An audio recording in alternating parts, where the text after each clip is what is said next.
Boa tarde a todos.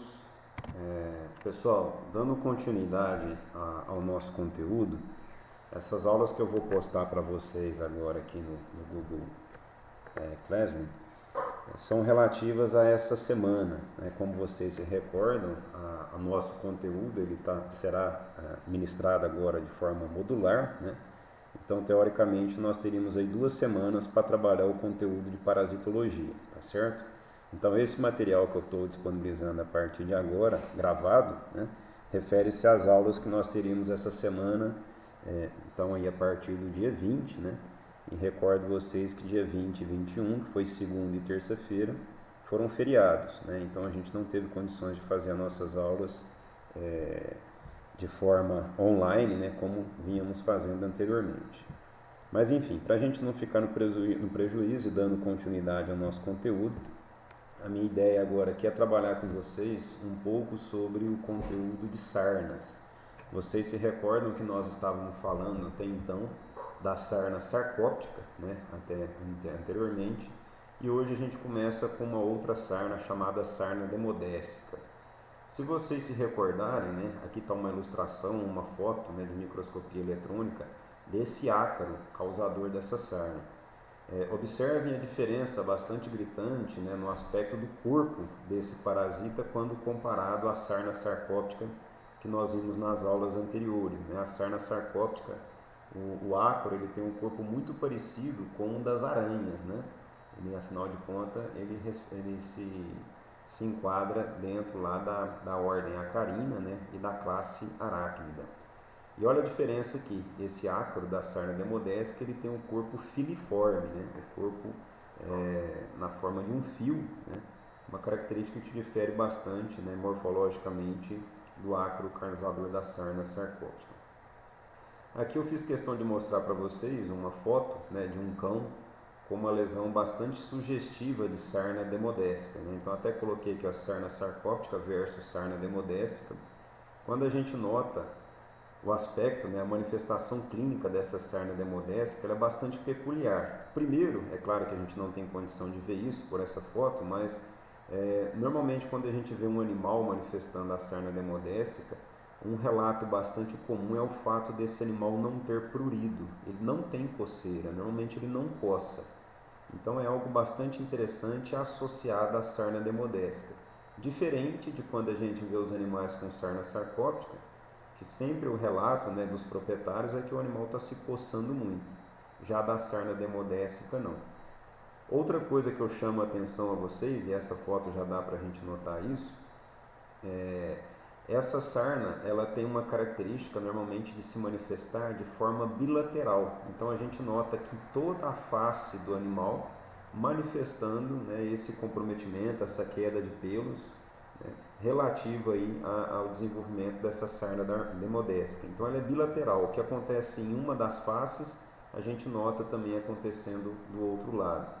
Pensando em todo o corpo do animal, né, então se a gente fosse notar a manifestação dessa sarna demodécica, por exemplo, nos membros, no tórax do animal, na região de ventre, a gente veria também esse aspecto, né, bilateral, essa bilateralidade da manifestação dessa sarna, tá certo? Diferente da sarna demodécica, que normalmente a gente não vê isso. Bom, já que a gente está estudando, né, o comportamento dessa sarna, apenas aqui uma orientação, né, nós temos aqui dentro da família, também é uma ordem acarina, né,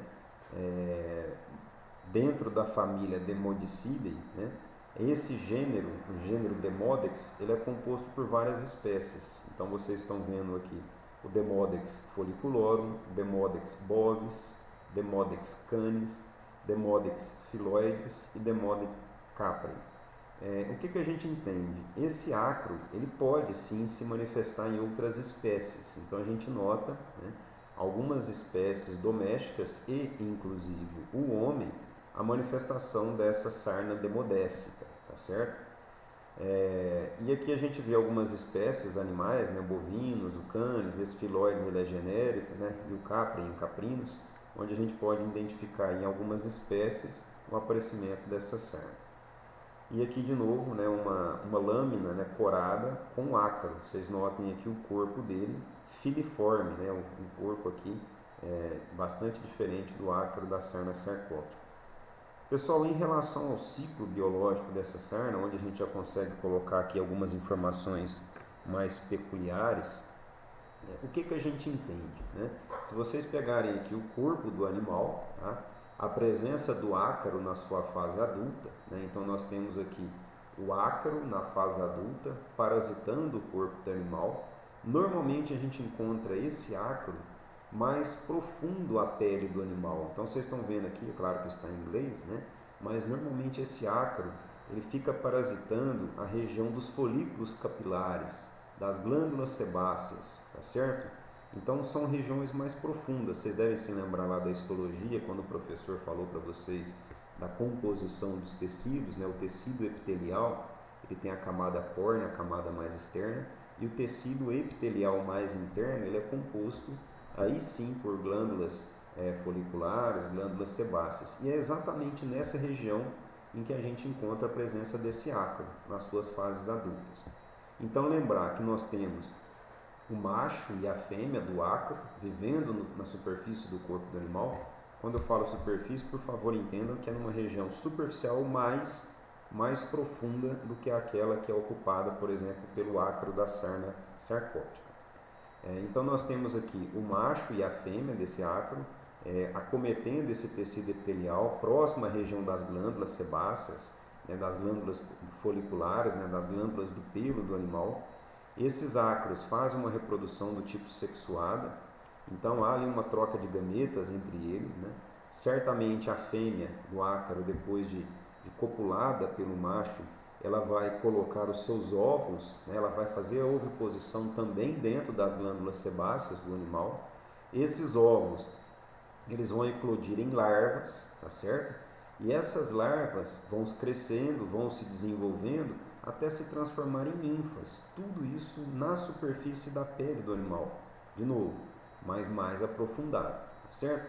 E essa ninfa crescendo, né, assim como a larva cresce, ela se alimenta desse tecido epitelial, ela se alimenta das secreções que estão ali na pele do animal. Essa larva cresce, se desenvolve, depois se transforma em ninfa. Essa ninfa cresce, se desenvolve e depois ela se transforma em adultos, né? Machos e fêmeas adultas. Como vocês se recordam, né, dos ciclos que nós vimos comentando, né? Esse ciclo leva, em média, aí, mais ou menos, né, um mês. Durante um mês, então, esse ciclo biológico se desenvolve, mais ou menos aí 30, 35 dias. Então, é esse tempo que esse ácaro está se desenvolvendo na superfície do corpo do animal. Detalhe esse ácaro, diferente do outro, como eu disse a vocês, ele está mais profundo à pele do animal. Além disso, ele não faz com que o animal se coce, então a gente não vê o relato de prurido.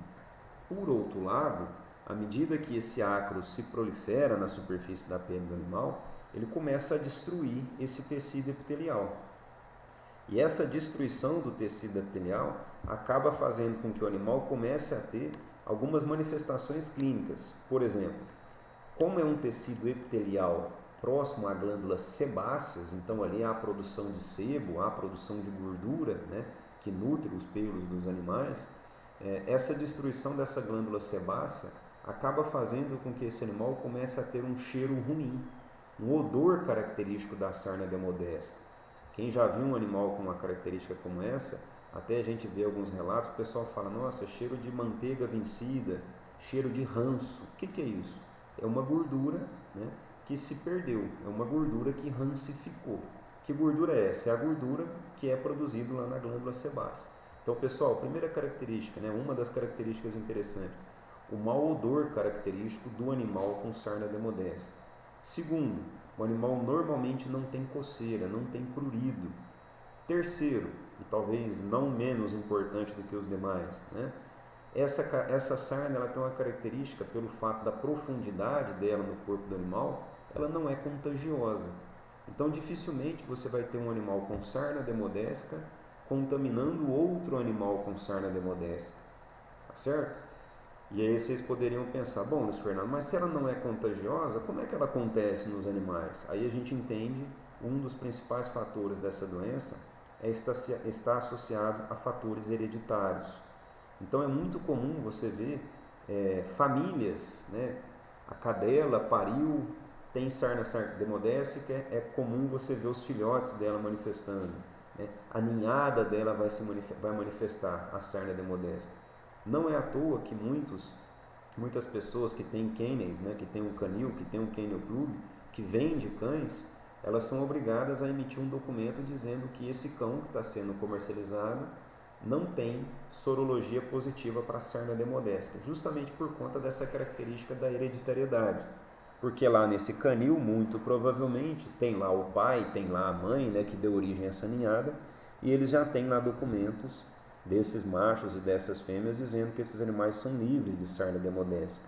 Então aí mais uma característica interessante, né, o fato de ser uma sarna muito ligada à hereditariedade.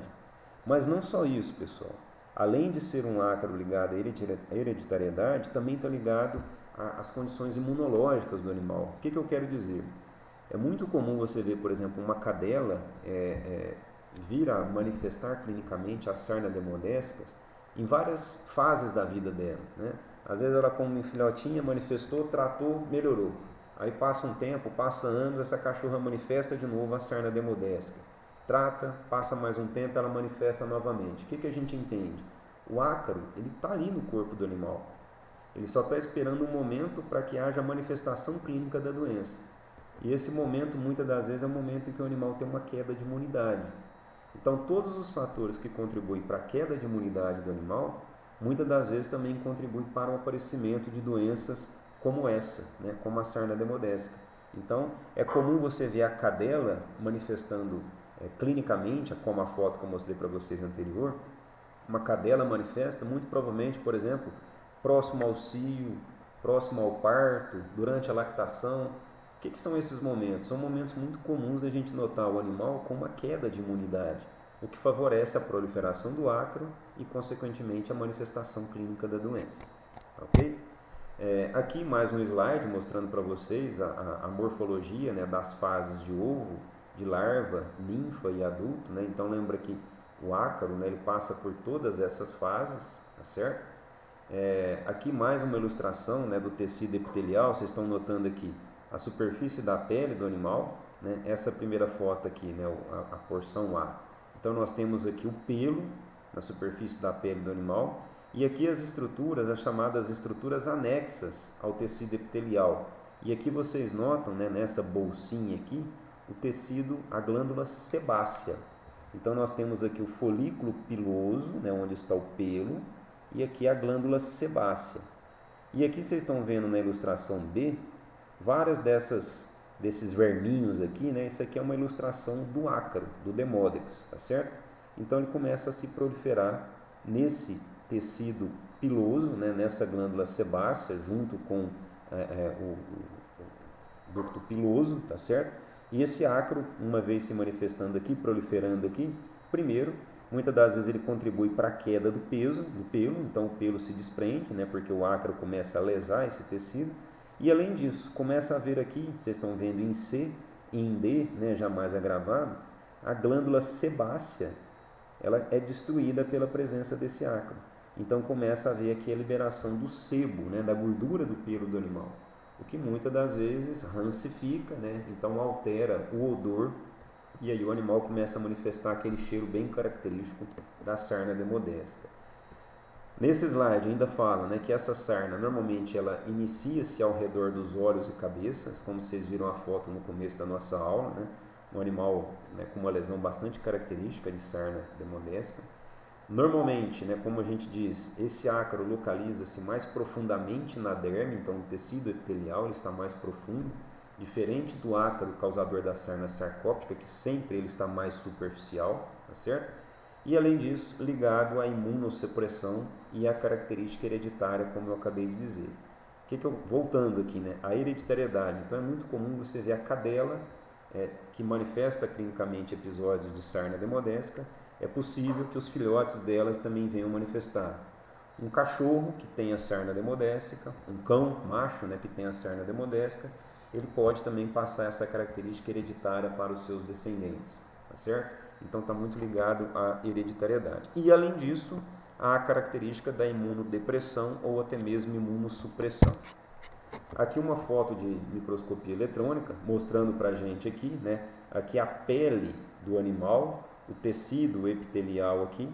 E aqui vocês notam aqui a presença do pelo, tá certo? Dá para notar aqui a presença do pelo. E aqui a estrutura do corpo, né? De 3 ácaros desse da sarna demodésica penetrando aí a pele do animal. Essa outra foto não é muito nítido, né? Mas eu gostaria que